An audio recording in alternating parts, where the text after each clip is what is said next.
Tapi ini penting, kenapa saya merasa penting? Karena umat Islam di Indonesia ini selalu jadi korban, Pak. Mau korban ekonomi, mau korban agitasi. Ini belum adik-adik yang kuliah di kampus tolong dimonitor. Gerakan Hizbut Tahrir yang seolah-olah bahwa khilafah ini menjadi penting segala macam. Bahwa khilafah ini adalah sistem yang dibuat Tuhan, ini warisan Nabi Muhammad. Enggak ada, Pak, bohong semua itu. Itu politik yang menunggangi agama. Sistem-sistem politik yang dilakukan pada masa setelah Rasulullah itu sudah dilakukan oleh orang Romawi, Pak. Namanya Respublika Romana. Itu sistem yang dilakukan oleh Khulafaur Rasyidin. Zaman Bani Muawiyah itu namanya monarki. Udah dilakukan orang Yunani, Pak, ribuan tahun yang lalu. Zaman Bani Abbasiyah namanya Ahlul Halli wal Aqdi. Itu namanya, Pak, Concilium Plebis. Udah dilakukan oleh orang-orang Romawi. Jadi nggak ada yang baru. Semua sistem politik itu buatan manusia. Dan berubah-ubah.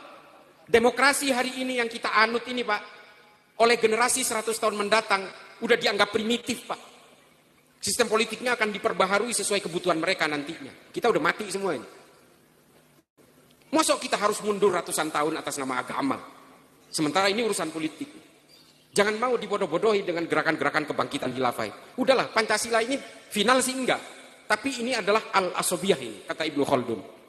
Ini adalah kesepakatan bersama yang harus kita jaga. Supaya kita tidak sakit hati dan kita tidak ingin membunuh tetangga. Negara gagal, Pak.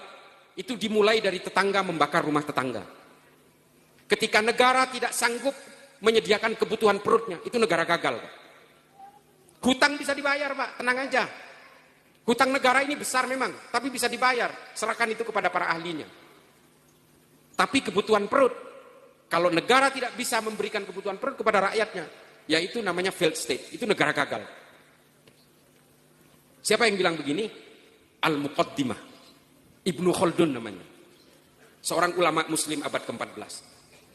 Ini semua sudah diketahui oleh para ulama, para ahli fikih, semua, Pak. Jarak bulan dan matahari itu, Pak, yang menemukan pertama kali seorang ilmuwan muslim. Namanya Ibnu Sina. Dan jarak itu nggak pakai alat, Pak. Dia ngitungnya itu berdasarkan perhitungan-perhitungan Al-Quran. Sampai sekarang itu presisi dan belum diubah. Hebat, Pak. Jadi para ilmuwan muslim itu bisa menunjukkan hanya berdasarkan Al-Quran, mereka bisa mengeksplor. Jaga jarak kemarin yang COVID itu, Pak. Yang jaga jarak itu. Orang harus jaga jarak. Itu adalah hasil kesepakatan dua orang. Satu seorang imam, seorang ulama namanya An-Nawawi. Yang satu seorang pendeta Kristen namanya Al-Ibri.